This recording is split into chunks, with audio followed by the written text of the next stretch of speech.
Hello, and welcome to a super special bonus episode of Expertise is Overrated, the podcast that takes the time to answer the questions you didn't know you didn't want the answers to. I'm Sean. And I'm Vib, and neither of us has any clue what we're talking about. As you can tell by the fact that this episode is being recorded entirely out of sync. We were doing so well. How can they tell? Have they got any way of knowing that? Well, because this one doesn't have a number, which I feel like would be a giveaway. Well, we could have given it a number. Yeah, but we've got all of the ones that have numbers. I'm not doing that. You're just giving such a behind-the-scenes look at how lazy we are. It's not laziness. I was going to use it to bemoan the fact that we've been doing so well for, basically 2 years. And this is our first... It's not even a fuck-up, really. It's just a sort of minor blip on our... No, we should just call this a red hot review like we did for Warhammer 3 way back when. We should have done this as a preemptive red hot review. A red hot preview. A red hot preview. I hate that. For some reason, I hate that so much. But that is ultimately what this is, because it should come out, at least for our Patreon supporters, before Season 2 of House of the Dragon drops. Because check us out. I think if we get all of our ducks in a row... Isn't Season 2 on the 16th? I thought it was the 9th. I have no idea. We should probably know the answer to that. I will check that right now. You go for it while I filibuster. Which... I'm very good at. 16th of June. I'm absolutely... It's just come up here now. Okay. Are you absolutely certain? I don't believe you. Nope. According to... Season 2, Episode 1, 16th of June, 2024. You're absolutely right. So okay, everyone we've got loads of time. We're way ahead of the curve. We're almost too early. I have no idea what we're worried about. This is fine. But anyway, yes. People have forgotten what we said, but by the time this comes out, we'll have to do we'll get another one booked. A recap. So it's a lukewarm preview. It's not very sizzly. House of the Dragon Season 2. But we never covered Season 1 because you've only just finished watching Season 1 in one of your trademark all-day, I will watch an entire TV series marathons that really scare me. They happen every now and then, and it's unclear really what brings it on. Yeah, it's really unclear what brings it on, but I sort of just started watching Episode 1, and, well, I mean, I was hooked, so what can I say? I've been telling you for a while that you should watch it, partly so that we can talk about it, but also partly because I think it was worth watching in general. And it turns out I was right, because you watched it all in a day. That's 10 hours, well, 9 hours of TV in one day. Yeah. Technically it was spread over 2 days. So I finished at about 1:30 a.m. In a very technical sense. Definitely didn't regret that the following workday. That's amazing. That's so good. I'm midway through. Well, I've nearly finished my rewatch. Oh yes, we should tell the folks that there's we're betting on this, aren't we? Although I thought we were betting on the 9th of June, and now that it's the 16th of June, I feel less confident. I'll finish it, to put it this way, I'll finish it tomorrow. That seems unlikely. Well, I've got one episode to watch, so I'm pretty confident I'll finish it tomorrow. Oh boy, am I hoping for a very busy night. I don't know, a baby maybe, that would come in clutch right now. A baby would be absolutely clutch for you right now. It's true. Yes, so we had a bet that I wouldn't manage to finish my rewatch before Season 2 aired because I had allegedly left it too late. You started about 3 days ago. It's not true. I started about last Wednesday. I'm fairly sure. No. Unless you're trying to con me and started before. I've been watching about an episode a day, and I watched a couple of episodes a day over the weekend. I don't know. I'm not buying it. Okay. I am not buying it. Lucky for you, the Discord search function is not working in my favour. So, all right, fine. Well, let's say Wednesday. While you try and disprove my ability to watch television, what was your having just finished it for the first time? What's your sort of big takeaway for season 1 of House of the Dragon? That's a good question. It's just very good, isn't it? It leans in much more heavily, I think. It's been a while since I watched the Game of Thrones TV show. But it leans in much more heavily into the politics, the family politics, which sounds a bit stupid to say, I guess, because that's kind of what Game of Thrones is about. But it does it differently, and I think it does it slightly better. It does. I think that's fair. I think it also a little bit benefits from a Game of Thrones having done quite a lot of the world-building heavy lifting. I think that's absolutely right. If that makes sense. That's absolutely right. Which you can tell just from the intro music being exactly the same and all the visuals of places like King's Landing and Dragonstone being, already... There's a real sense of familiarity, which, kudos to a Game of Thrones for kind of making that. Yeah, the Game of Thrones did build the world very well, so that by the time House of the Dragons is on our TVs, that intro music starts and you're immediately transported back to all of these places that you already know. So it doesn't have to do the world building of what is King's Landing, what is Dragonstone, who are the Targaryens. It's just building on things we already know, which is really clever. It's clever, but it's also... You have to wonder what somebody who doesn't know the literature or has watched a Game of Thrones would make of season 1 of House of the Dragon. I think that those people are very rare, though. I wonder, there are probably know quite a lot of them, as people who were a bit jaded from season 8 of Game of Thrones have come round to actually House of the Dragon isn't bad. And so it's taking on almost a life of its own. No, but I think there's got to be very few people watching House of the Dragons who don't at least vaguely know the world of a Game of Thrones. And there's not that much world building. There's also not that much world building needed, because it all takes place, barring very, very little, just in King's Landing. Yeah, and ultimately the plot is not particularly complicated to grasp, I think, right? As in, King sits on throne, needs an heir, boom, story. Yeah. It's the War of the Roses with dragons, kind of. Yeah, it's not complicated. That is an unbelievably niche reference to the world, as you well know. Yeah, all right. The War of the freaking Roses? Come on, mate. It's accurate, but no, England's the centre of your universe, but it's not the centre of all of ours. I think you'll find if you look at a map, Britain is in fact in the middle of the world. It is true. It is in the middle of this flat disc that we live on. It is absolutely right. Yeah, you're not wrong there. The world turns around Greenwich. like a giant vinyl record. Yeah, exactly. Oh, yeah. Exactly. The Tower of London is the needle. But then why don't we fly off of it? Because it's spinning really slowly. Yeah, that makes total sense. Yeah, no, well played. Yeah, good. It's easy to become a flat earther, isn't it, really? If you think I think I've just converted all of our listeners. I think so. Get with it, folks. Get with it. Have you read? Well, before we disappear so far off the deep end, I don't know where that reference is. I was going to make a joke about the Titanic, but I'm too tired. I forgot the name of the sub that imploded as well. But have you read Fire and Blood?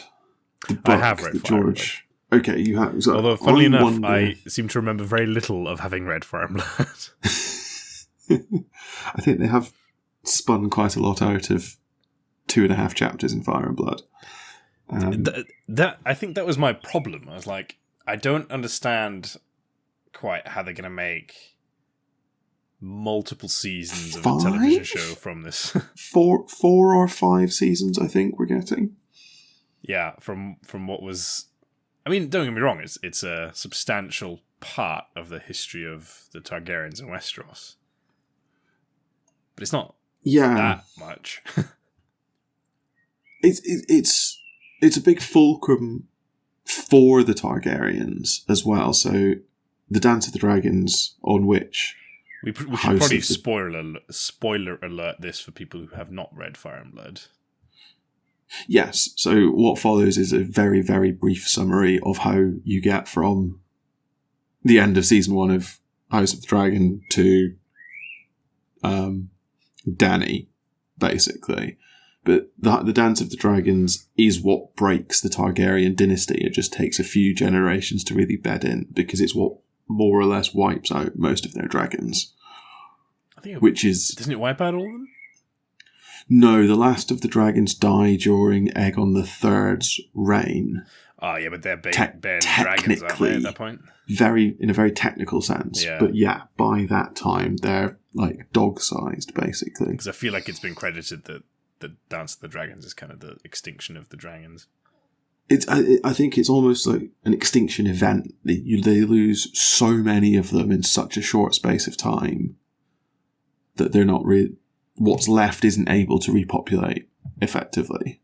I think. That's a great... I mean, it's getting completely off-piece in some ways. That was a great shot, I think, right at the very end of season 1, where Vhagar just absolutely annihilates... I was thinking that rewatching. I've forgotten the name of the dragon. That he eats, but it's great. Yes, that's the one. Luke's dragon. Not anymore. But I think... Well... Not anymore. Dany does Luke's dragon. I really like the design of the dragons in Fire and Blood, in House of the Dragon. The differentiation between like Vhagar and Melis and Caraxes and Syrax and all of the grown dragons. Obviously Vhagar is off in the distance as this like apex predator that's more or less too big to live, but you can very easily see the difference between the other grown dragons. Yes. In a way that I always struggled to in Game of Thrones. Like, I always vaguely thought, unless they were really focusing in on the dragon, Dany's dragons, they all look more or less the same. I think that was, well, I suspect it was partly by design. It might have been. That's entirely true. And I think also when they were much younger in the TV show, I swear they looked more unique, a bit more like they were in the books, because they're described very colourfully, I suppose, in the books, right? Yeah. They are. I think much like everything in the Game of Thrones, it just all kind of... Even though they made more and more and more money, they somehow spent less and less of it on colour? Everything. Basically, colour was the thing that seemed to fade out of the show. Yeah, but also, like, you know, the wolves were too expensive to do. The dragons, you couldn't take that many shots. One episode, they shot completely in the dark, because I guess they couldn't afford any lighting. It's just... Yeah. Well, I think CGI is notoriously ruinously expensive, so every shot that had one of the wolves in it, for example, was like 10 by a factor of 10 the most expensive shot in that episode. So people always say that. I just don't know if I genuinely believe that. I have no CGI is obviously more expensive than a normal thing, but I just can't... I don't ever believe those numbers. And I believe what actually features into a number like that is the fact that I think directors are getting worse.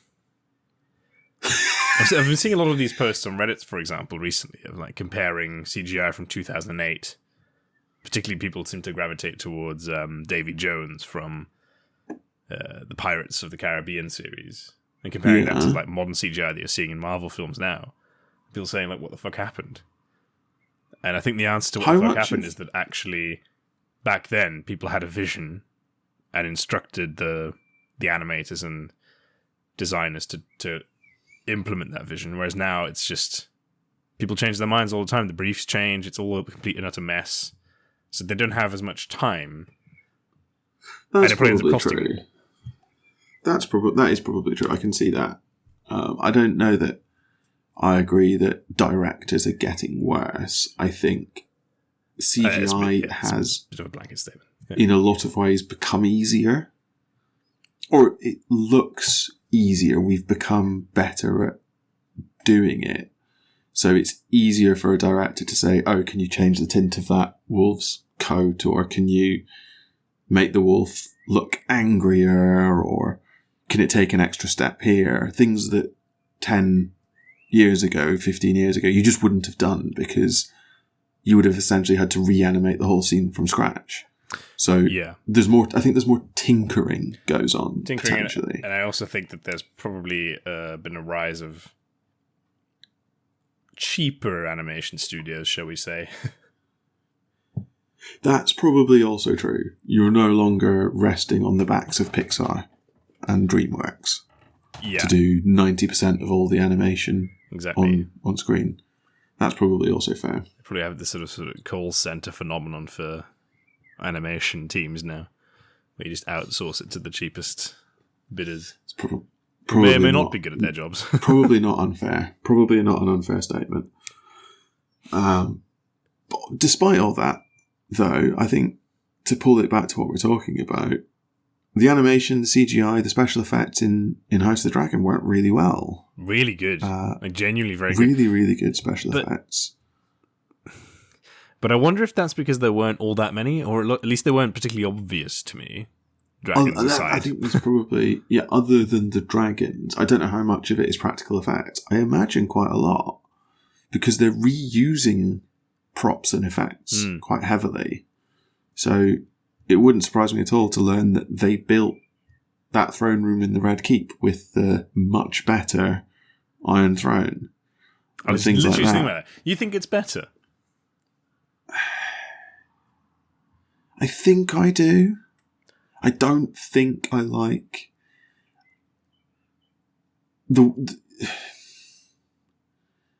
I don't know that I like the carpet of swords that leads up to it. Yeah, that's the bit I struggle with a little bit.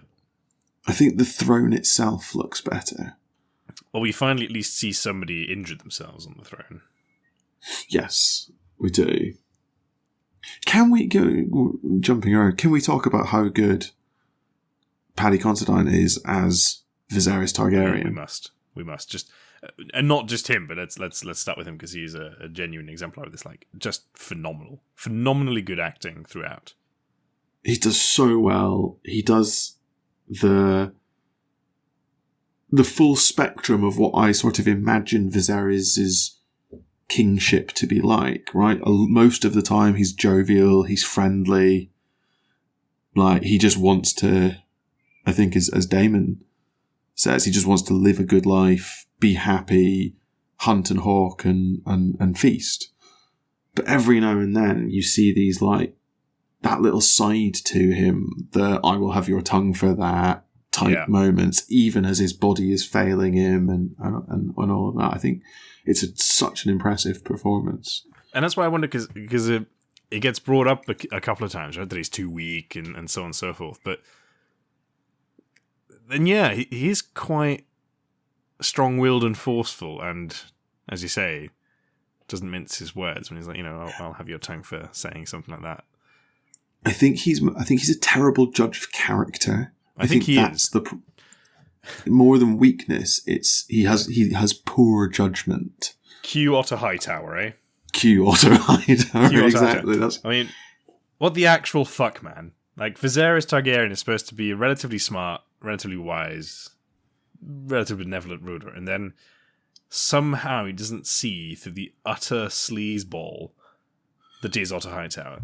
But isn't Otto Hightower Jaehaerys' last hand? Yes. I think that's the problem. I think the whole of season 1 is overshadowed by the spectre of Jaehaerys Targaryen.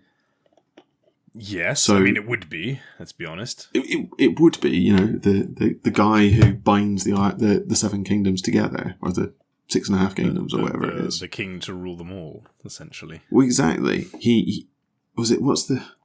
Aegon forged the Seven Kingdoms, Jaehaerys bound them together. Like, he is the absolute linchpin of what a Westerosi monarch should be.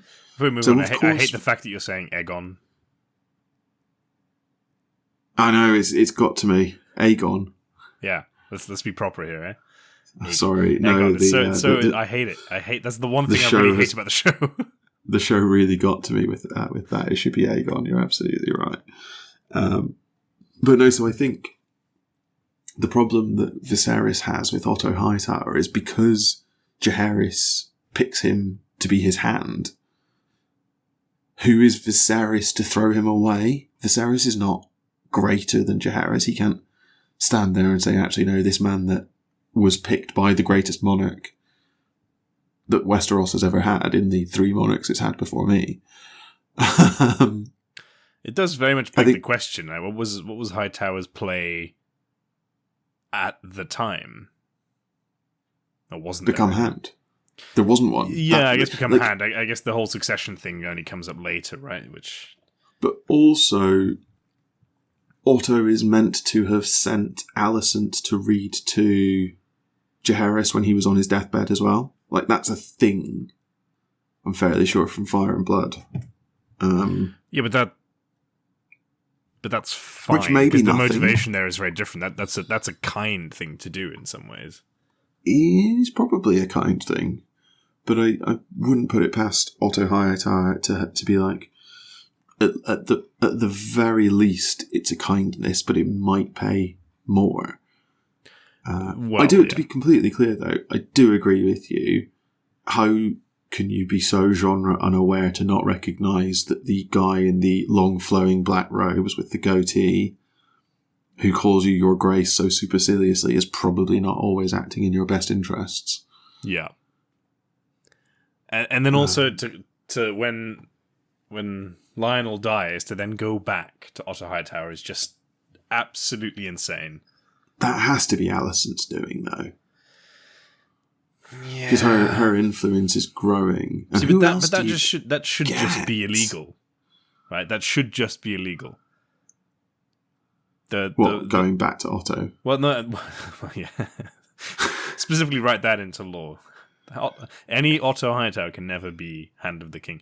No, what I mean is, if the king, well, unless you sort of manipulated him, I just don't know if I buy that. I think it's a manipulation. I think it's I'm so sorry that you lost Lionel. He was so great. Do you have anyone in mind? Like just honeyed words. I don't think she summons Otto Hightower back to court. I'm sure that it's Viserys who summons him back. It's just so foolish. It is. But you know, he is.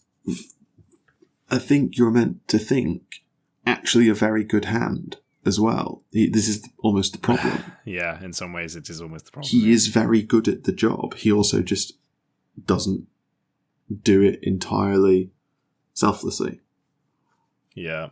Well, I mean, he was definitely the worst of the two hands in Viserys' reign. Yeah, I think he was. We also talk about the fact that somehow Viserys ages 1,000 years and Otto Hightower looks exactly the same. Well, I think he's meant to because of the disease. The disease, sure, but he actually still rules for a long time. How long is his reign? I was meaning to look this up and I haven't had the chance. I did look this up and I've promptly forgotten. Hang on.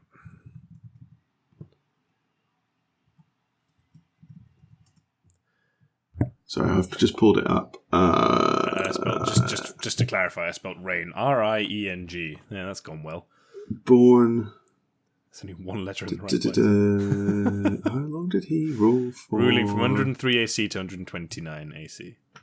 That's not that long. 26 years. It's not that long, actually, no. So 26 years pass. Okay, so he just ages really quick. This is the one thing with the show, and we'll come on to it, but the sort of length of time that passes was a little bit unclear to me at times. There is an element of time dilation goes on, I think, in a weird way. I mean, also,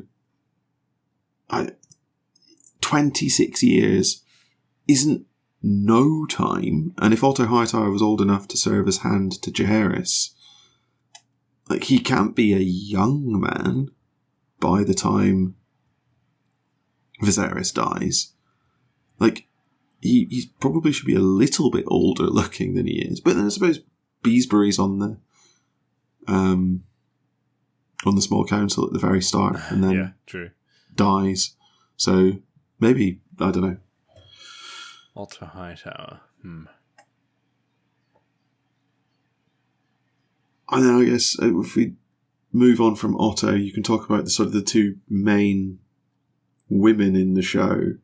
So Alicent and Rhaenyra. I think the way they do the actress swap is really well done, because it bookends two distinct parts of their character arcs. I suppose you've got them as children growing into rivals, and then I think that's really smart, except years pass, and then you've got them as just enemies trying to build bridges, and then those bridges coming clattering down. Yeah, I agree, although part of me thinks that perhaps they just cast the first two a little bit too young. Which I don't know. I get, but part of it is jarring, not because they changed the actresses, but because they changed the actresses whilst keeping everybody else the same. And that's the thing that I found a bit It odd. is a little jarring that they're them and then the children are the only ones that change. Yeah, sure. But and this is one thing that's surprising me. Right? So Viserys' reign, they did in quite a short time. So if you're saying 4 to 5 seasons, like, the dance isn't all that long.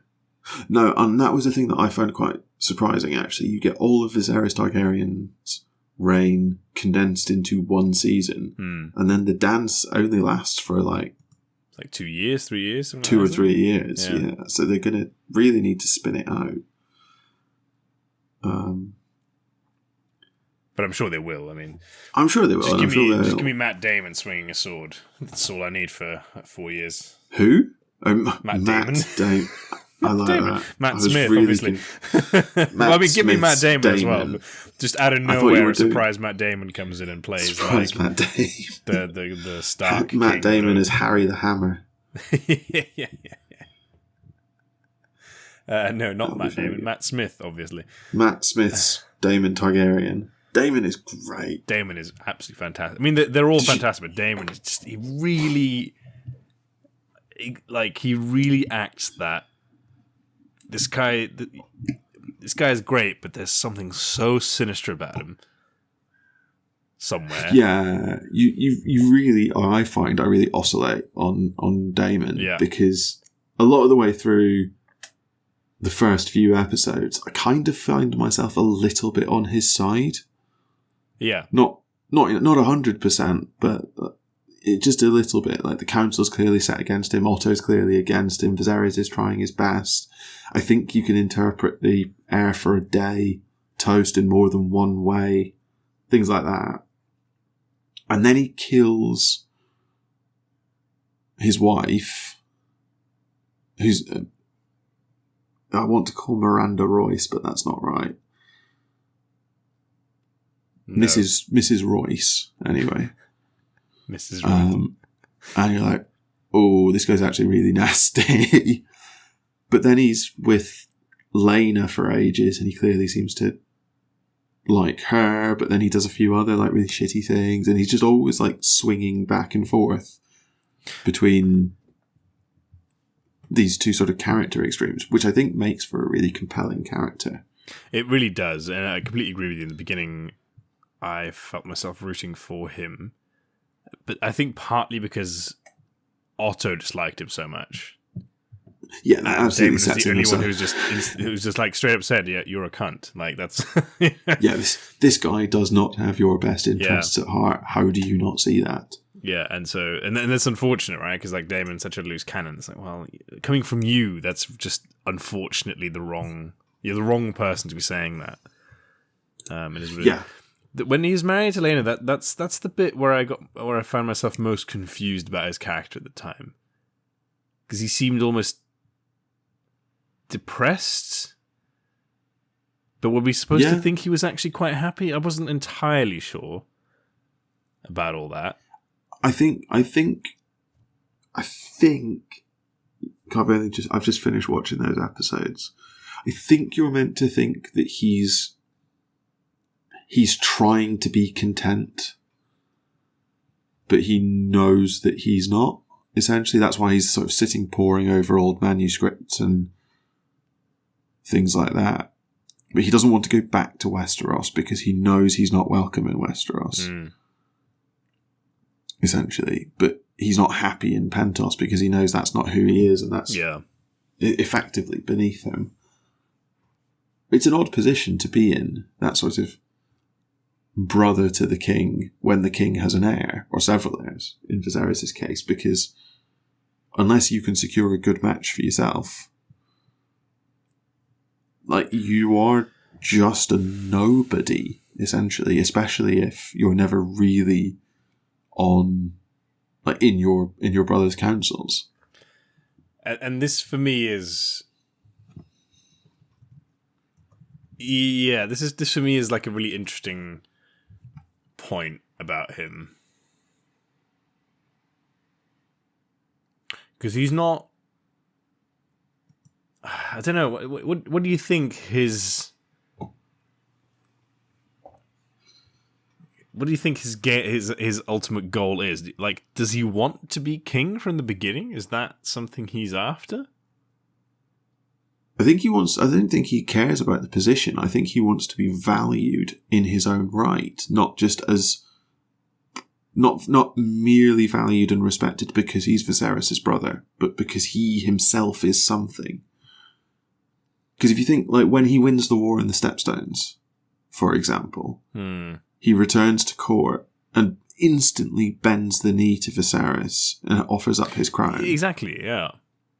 Because he's not trying to set himself up as king. He's trying to say to his brother, essentially, and to everyone else, look at what I can do if you only trust me and let me be me. Like, I'm useful if you don't put fetters on me. But the problem that Daemon has is the realm is at peace because Viserys doesn't want to stir things up in the Stepstones. He doesn't want to go to war with the Free Cities. His vassals are relatively stable and secure. The Ironborn are quiet. So there's nowhere to point Daemon. Yeah, I think that's absolutely right. But because I was sort of picturing him as a bit of a Maegor character, but he isn't that. No, he's not. He's not cruel like Maegor is, and like power hungry. Yeah, I think you absolutely hit the nail on the head. He's just sort of he's the younger brother who just wants to be seen for who he is. Yeah, he's not a million miles away. And this is a terrible comparison, but he's not a million miles away from a Tyrion. He's just living in his brother's shadow. The difference between Tyrion and Jaime is that... No, sorry, Tyrion and Daemon is that Tyrion... handles it better. Effectively. Tyrion doesn't turn his resentment on Jaime, whereas you do get the sense that at times Daemon turns his resentment on Viserys. Yeah. Although, for my money, the best scene is the one where Daemon helps Viserys ascend the Iron Throne.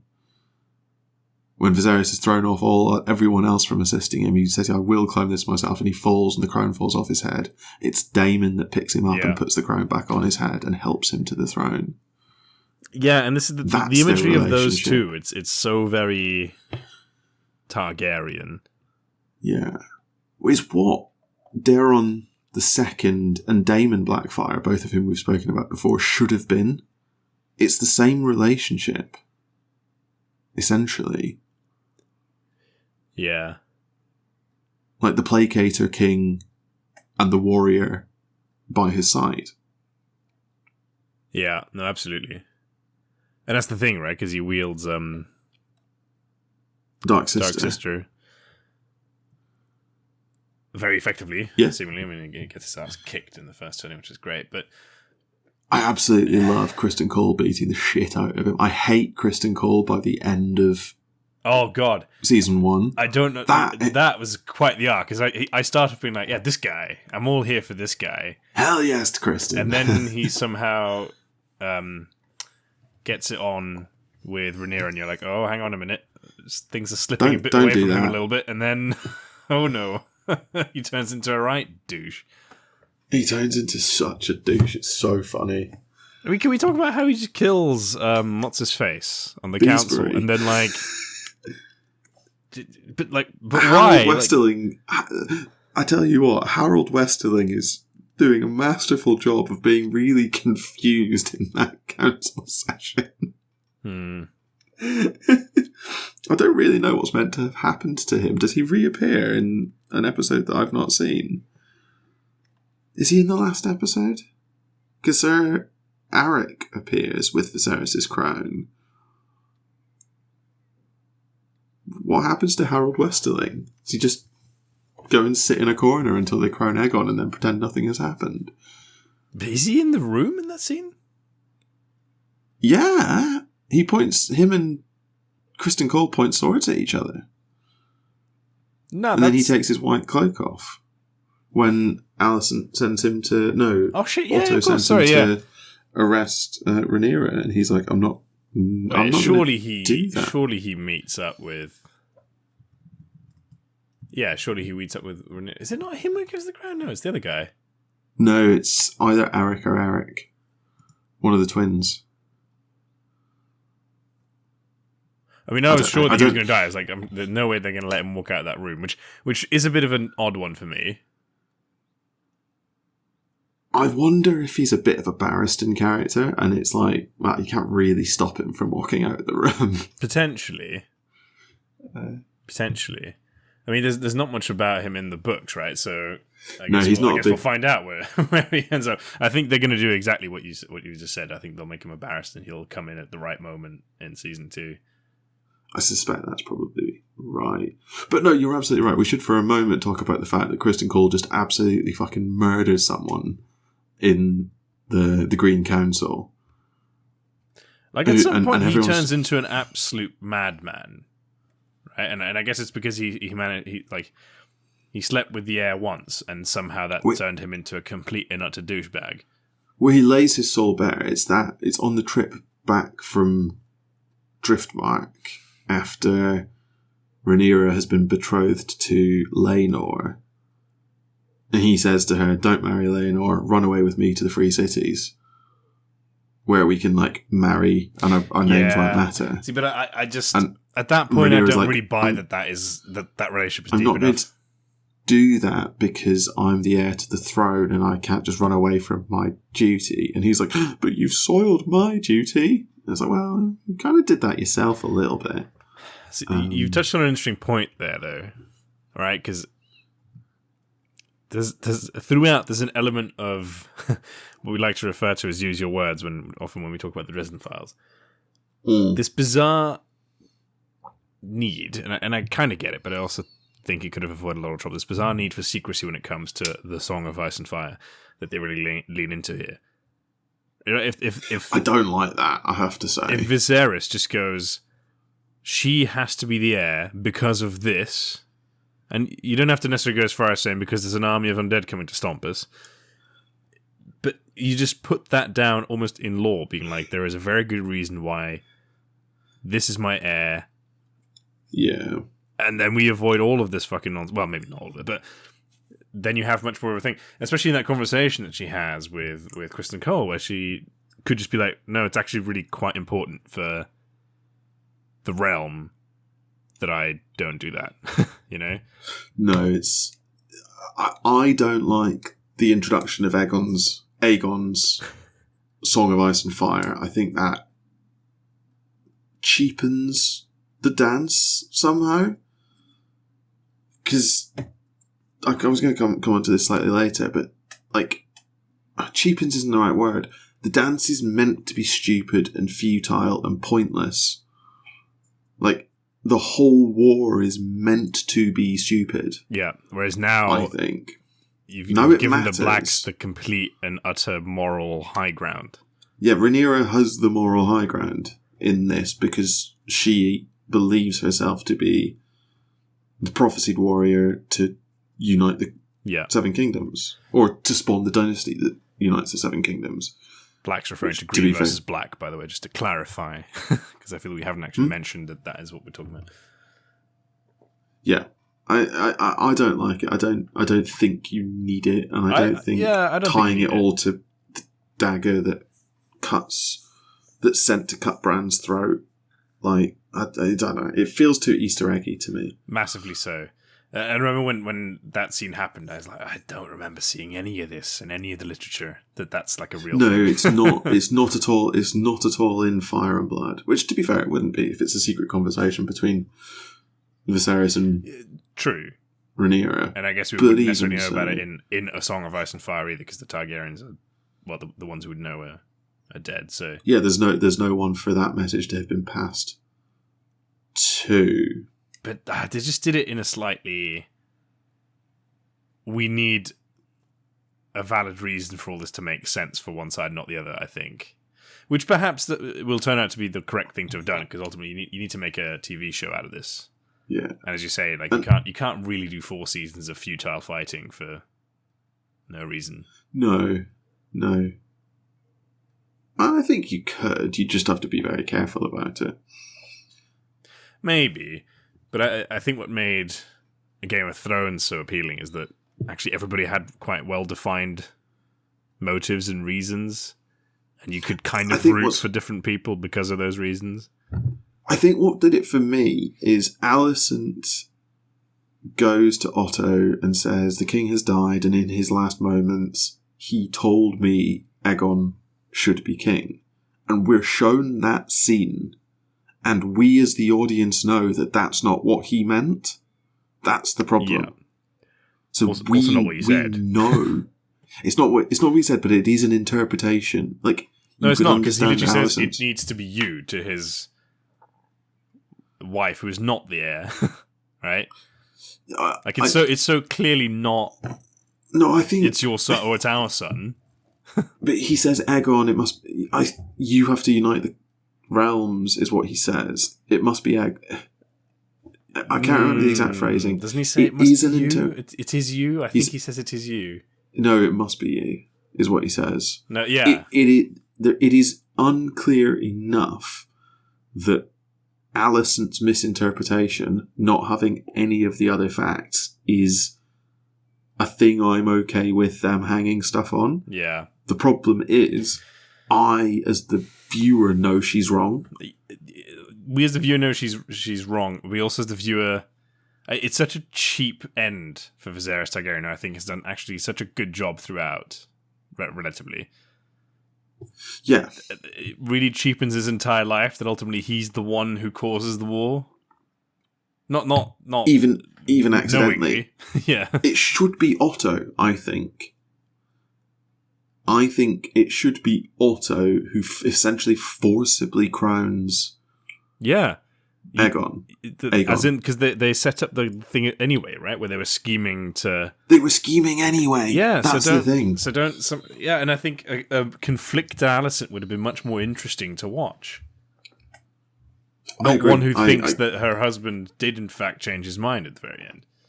No, I completely agree. I think you could absolutely have done it where Otto essentially convinces Alicent, rather than Alicent saying, the king said it, and Otto's like, okay, cool, we were going to do it anyway. Yeah. Like, if you just flip it, because Otto's so clearly a shitbag anyway.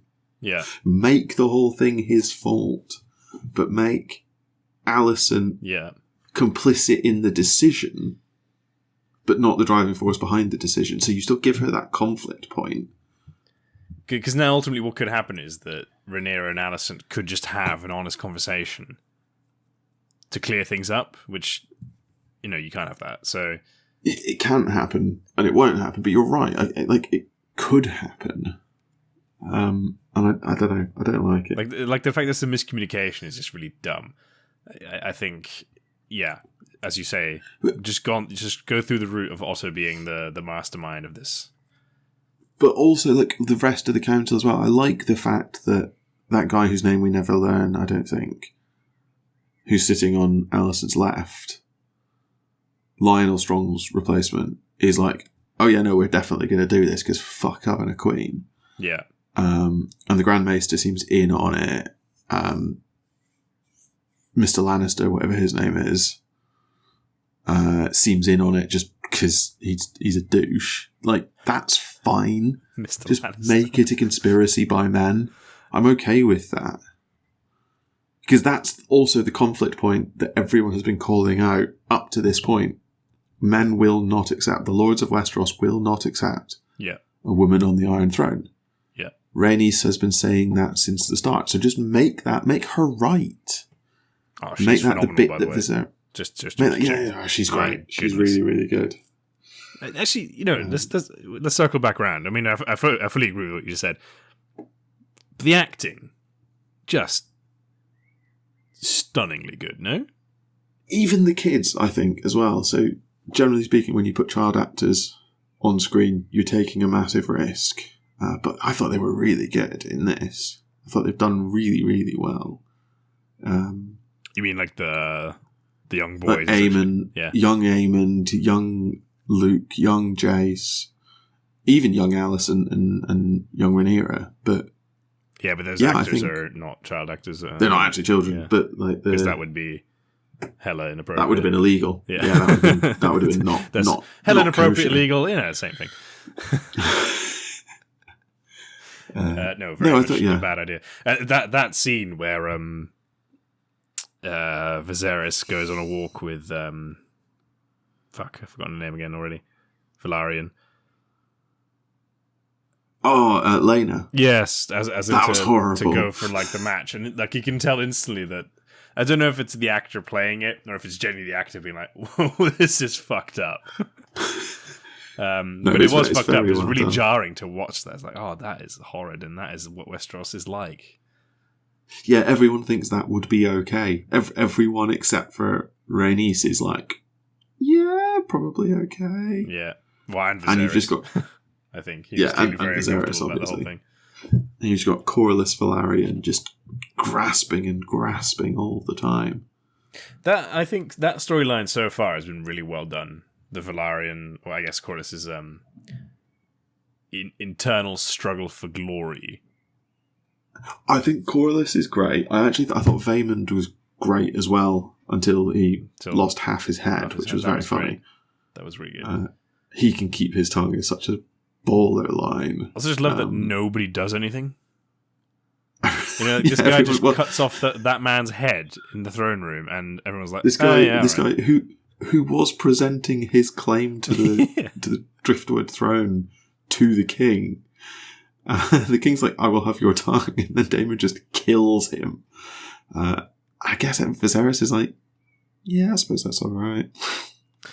True, yeah. What a great scene that was. Well, the king's, to be fair, the King's Guard all draw their swords on Daemon, and Otto shouts, disarm him or something, and Daemon just walks away and sheathes Dark Sister, and it's like, it's okay.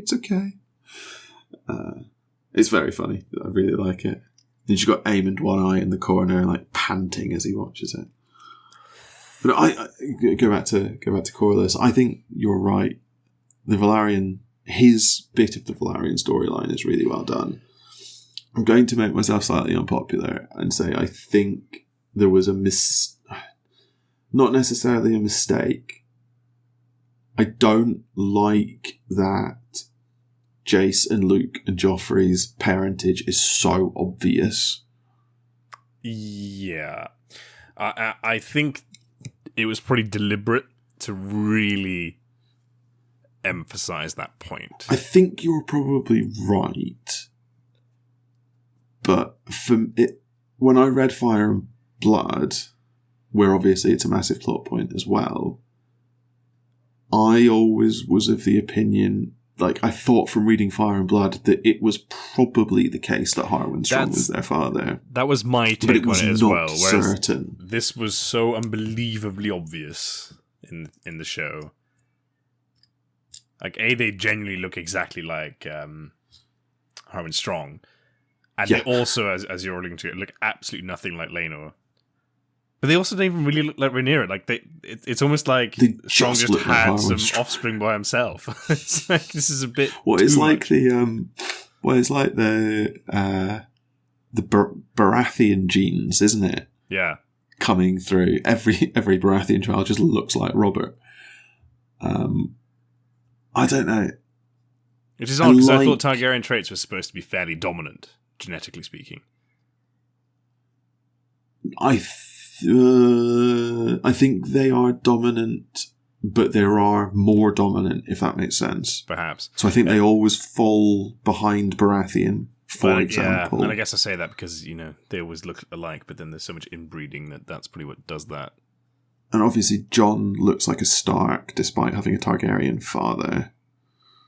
Yeah, that's a good example. Yeah. Daeron II looks Dornish because his. I think they can resurge. I think that's the way it works. Because Daeron II's kids look Targaryen because he marries a true-born Targaryen. A cheeky bit of inbreeding and everything's back to normal. Yeah, they come back really strongly with not much inbreeding. Just a hint of incest. Yeah, incest. It doesn't take much to bring back the silver hair. I think the Valyrian look is really good. It's really striking, that the sort of the dark skin and the silver really white dreadlocks. That's awesome. I love that.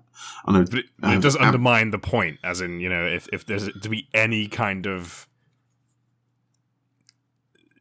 doubt. Silver hair always seems... Yeah. I don't know. Because that's the thing, because then you've got two people with silver hair somehow having a black-haired child, and sort of... They should have been... The skin tone is also just not anywhere near, so it's like this... This is what I was saying. They should have been pale, have Strong's features, but Rhaenyra's hair. Yes, so that there was... Or like blonde hair rather than silver white, or something, just something to give... Or violet eyes. Something to give it that little bit of doubt. That's my...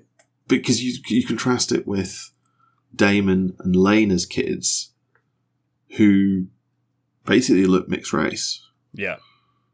With the silver hair. And that's something that, oddly enough, I don't feel anyone ever sort of points out. No. Because that's the obvious go-to. It's like, well, look at those two, and then look at these two. I think that would make it too much about... I think that would make it too much just about race, though, which isn't really the direction the show wants to go in. Potentially. But if that's not the direction you want to go in, don't have a mixed race couple having a white-skinned child be a plot point. Yeah, you can't have it both ways. Exactly. I think that's a bit wrong. It's a shame. Laenor was really good, I thought, as well. I thought Laenor was great. To be honest, the first time I watched it, I was confused as to the scheme to get rid of Laenor. I was just thinking that. I'm a bit confused still. He gets body swapped. So he... No, yeah, absolutely. But I'm sort of... I was going to say the why, but ultimately I think it's obvious. Because Daemon is more valuable. Yeah, no, quite. But I guess the why I'm asking is why not just actually kill him, but because they're not abhorrent people. Because they're not actually cruel. Yeah. But they don't show it in the recap. That's what really confuses me. So if you're watching it on Now TV, as I was, the recap of that episode doesn't show Laenor taking the boat out to sea. So if you weren't paying proper attention... That is also a blink and you miss it kind of scene. Yeah, the way the recap is shot, you think Laenor is dead. You think he's been murdered. So you have to have been paying attention. I swear he does die, doesn't he, in the books? Isn't he killed somewhere? I think in Fire and Blood he does die. I think he is essentially killed by... Like sort of off-screen in a way, but like abroad, I think. Is it abroad? I thought it was the way he was killed. I thought... It was always suggested that it was Daemon. And this is what confused me. And then, as I said, like it's such a short scene. You see him getting on the boat. It's like, this is all very, very odd. And also without that glorious white hair. Yeah. It's all very. It's just phenomenally well acted. I think the stakes are all there. It's really interesting. You do kind of have to. I guess we'll come on to this, but you kind of do have to root for the black dragon, no? There's just no way you could support the green. It's really difficult to... Especially with the extra knowledge that we have that Alicent is just wrong. Yeah. I think it's very hard to maintain support for the Greens. Just wrong. Their way of going about it, as we see with the Baratheons at the end, is literally just being like, here's a bag of gold. And they fire the first shot. Not necessarily intentionally. Yeah, I was curious for your take on that. Because I don't think Luke's death is intentional. No, not at all. You can quite clearly see that at the end in Prince Aemon's face. Right? He's like, oh, fuck. Maybe not so much remorse that he's done it, but more a sort of, this now means that things are going to escalate, I think. I think it was the fact. I think it's also the worry that he doesn't have as much control over Vhagar as he thought he did. Well, that is also partly, I think, when a concern could come from, because can you imagine being on a beast that size and being like, oh, fuck, I'm actually not really...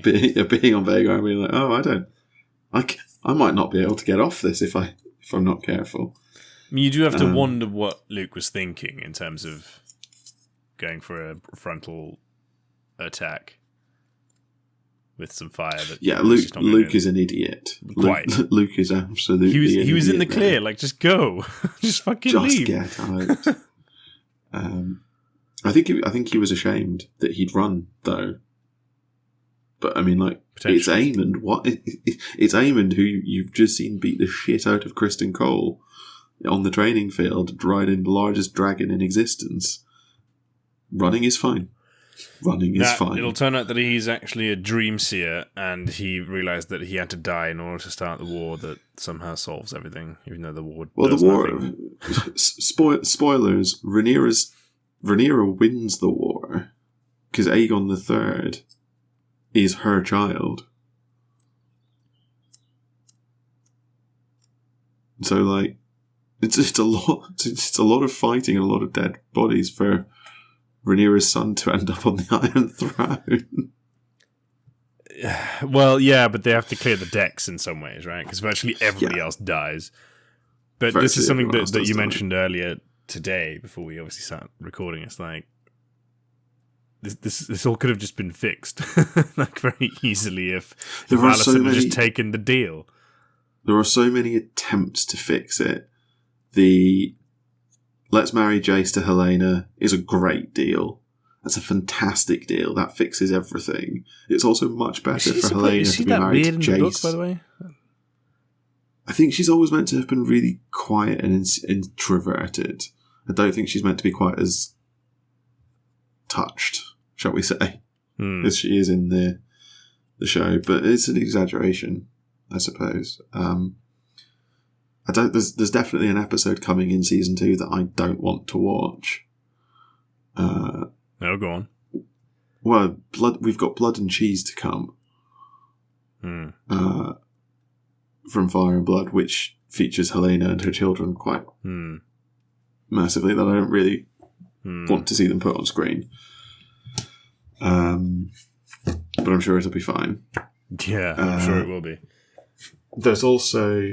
Yeah, so that was an opportunity to fix it. And then there's the dinner scene where it looks like Rhaenyra and Alicent are mending things. Jace is dancing with Helena.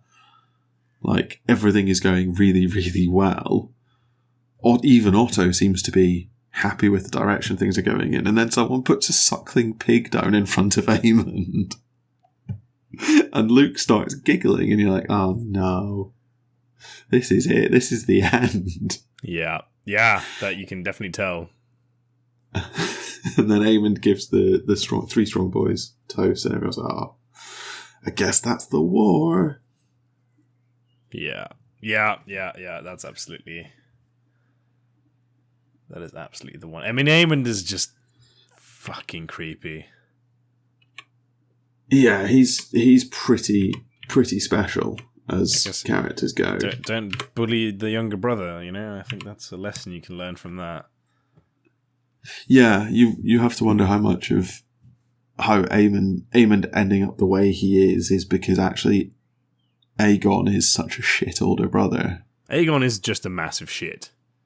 It's a real issue. Wait, he is, but I reckon a lot of that is just Viserys' fault for being like happy that he has a son, but not naming the son heir. So Aegon never learns how to rule. So, like, what's he meant to do with his time? Probably not what he does. I grant you. The others aren't dicks to the same extent. Like, just be less of a dick. Yeah, I'm sorry. Yeah. It's as simple as that, really. Like, where was the parenting? What went so wrong with him? You know. But you also see that, like, they're not parented by their own parents, and you see Rhaenyra with her kids much more than you see either Viserys or Alicent with their kids. Yeah, and anytime Alicent is with her kids, she's yelling at them. That is true. You know, you see Rhaenyra actually teaching Jace how to rule, and you see that in Jace. Jace in that dinner scene is the conciliator. He's very, he's not quite joking along with Aegon, but he's standing up to Aegon in a non-confrontational manner. He's mending bridges with Helena. He gives the toast to his uncles. Like, he is working at rulership, and Aegon's just saying they're getting drunk and calling people names. Yeah, and being like, ha, you've never had sex, have you? Jace is like, no, I'm 11. Or whatever age he is. I don't know what age he's meant to be, but... Pretty hefty lad for an 11-year-old, but, in that world, nothing would surprise me anymore. To be fair, he'd be big for an 11-year-old, yeah. But then Harwin's strong as well. Exactly, he is as strong. Yeah. The only other thing I wanted to touch on, unless you've got anything. No, I was just gonna say, I mean, what is very poetic and largely left unsaid, except in a few key scenes, I think, is just that absolute mindfuck of having your best friend, your confidant, the person you grew up with, marry your father to replace your mother. Like that is. But can we talk about how Rhaenyra actually seems to handle it relatively well? She does, I think, as well as one could expect her to. Yeah, she throws the classic sort of, well, I'm not going to talk to you anymore. And then she starts trying to. Then 20 years later, she tries to build bridges. Yeah, but I can forgive her largely because she seems to be in a very similar situation to what you're describing for Aegon, right? And she's the heir, but no one seems to treat her like the heir. And I think that's kind of where Viserys goes a little bit wrong. I think he should have just made it much clearer throughout the entire time. Oh no, this is it, and we should keep working on this. Yeah, he names Rhaenyra heir and then doesn't seem to do anything. Yeah. To teach her how to rule. Marry her off, which was sort of a weird... Like, the fact that it'd take him so long to be like, why don't you choose a husband? Yeah. Surely the way that you should do it is say to her, you choose one, and if you can't find one, I'll have to. Rather than like, how about Jason Lannister? Rhaenyra's like, I don't want to marry him. Okay, then you choose. What? Yeah, that was the greatest entrance of the show, I think, Jason Lannister. Yes, that's very, very funny. I can build a dragon pit. Why? Well, for dragons, of course. Do you have dragons? I just love the fact that his entrance is, I'm really rich and I've got a big castle. Do you want to get married? Yeah. It's just such a baller move. The Andrew Tate of Westeros has entered. I had this spear made for you, and the golden is so funny. He just never gets better. It's so... I really, really like how much of a shit Jason Lannister is the whole way through. Yeah, no, they stick to it. All right, what's your last... Yeah. I just wanted to... I mean, we don't really have time for it now. We might need to push this to another time. But I've seen a lot of conversation on Reddit and other places about how the Dance of the Dragons is bad because George R.R. Martin is so clearly favouring the blacks. Like, George is biased in favour of the blacks. He writes the blacks sympathetically. He never writes the greens sympathetically, etc. The author thing that you're going for here. Well, I don't know if it's death of the author. I find that a really confusing way of looking at the conflict, because no one ever complains that Tolkien doesn't write the orcs sympathetically. Well, this is it. Like, the Rhaenyra is the heir to the throne. Like, that's they're the end the of the bad debate. Guys. Yeah. I just find it really strange. They're not comedically evil. Like, Otto, sure, is a power-hungry douchebag, but ultimately, there is, by all the laws of the land, a successor, an heir. And somebody else tries to usurp the throne. Like, it's... What do you mean? There's a good side and a bad side here. Yeah, no, I just wanted to bring it up because I find the conversation there really confusing, and because for exactly the reason that you said. Yeah. Yes, the black George should writes the blacks win the more dance. sympathetic because they're more sympathetic. Yeah, and well, there shouldn't even be a dance. That's the whole point. Yes, there shouldn't even be a dance. We'd still have dragons, maybe. Depends on the maesters, but yes, in theory. Yeah, I mean they're pretty cool. I thought the dragon guards, dragon keepers, they're great. Sorry, I was like, that doesn't sound right. Yeah, very very good world building. They do enough to sort of add to the Westeros we knew from the earlier show to make it a bit more interesting. You know. Yes, they did. I completely agree. Added a little bit here and there. They gave us more High Valyrian stuff. We see the Targaryens at their height in the way they comported themselves as different and above the other people. The deification of Aegon the Conqueror, things like that, I think are really well done. Yeah. No, absolutely. So, Team Black all the way. Team Black. We did sort of originally say we were going to try and do an episode where one of us, where we side with either team. I think I can make a case for the Greens, just not the way they go about it. Is it basically. They've got Vhagar? Part of it's they've got Vhagar, yeah. I mean, that is hard to argue with in many ways. But maybe we'll keep that for another time. Maybe we'll see how season 2 plays out. We'll see how season 2 plays out. I might have to reevaluate. Yeah. But I think I need to pull us gently to a close. Yeah. Unless you have anything material. I think Alicent's the one thing that the Greens got going for them. But anyway, thank you so much for listening. Oh dear! Oh fucking hell! You had to go and do this, huh? I was on my way to an end, and now I'm going to make you wait and suffer. And the filibustering I promised earlier might well happen now. Actually, shut up and finish. Thank you so much for listening to this episode of Expertise is Overrated. No doubt we've said some things that were either objectively wrong or downright offensive. As ever, feel free to let us know, rate the podcast wherever you can, check out our Patreon for bonus content, and come chat to us on our Discord. If you're lucky, we might just argue with you in one of our upcoming episodes. And if you're really lucky, we might call you an idiot.